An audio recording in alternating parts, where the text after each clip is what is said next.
Mark 8:34. Deny himself. There's a part of following Jesus that's rarely emphasized, or rather wrongly emphasized. We most often hear the part that God will fulfill all our heart desires, gotten from Psalms 37:4, without realizing that the prerequisite is to delight yourself in the Lord. To delight yourself in the Lord means that let your desires be in the Lord. It means love God. Many people who want God to fulfill all their heart desires do not even love God. They directly and indirectly fight the work of God. They interpret the fulfillment of their heart desires as God being their delivery man of both their good and evil desires. Some people's heart desires at the moment is to get the latest iPhone. Because they are Christians, they feel entitled to the latest iPhone.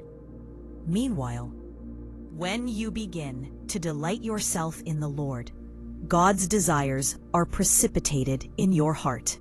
God will begin to work out the fulfillment of His desires, which He placed in your heart. Where the part of denying yourself comes to play is this.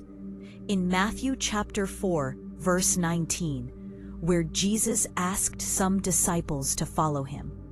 They were originally fishermen. That was probably their source of income.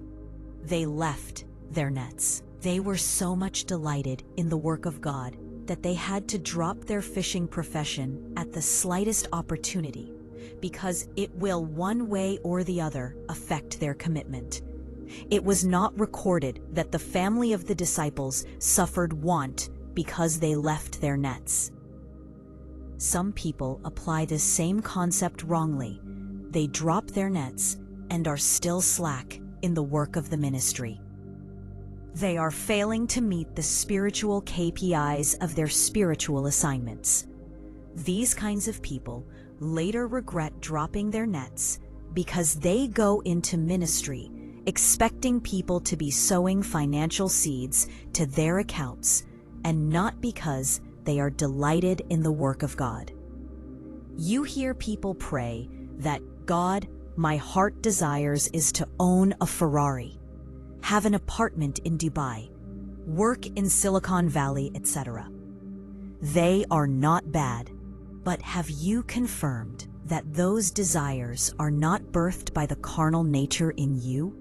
Will they have direct consonance with God's plan for your life? Are you just being lustful?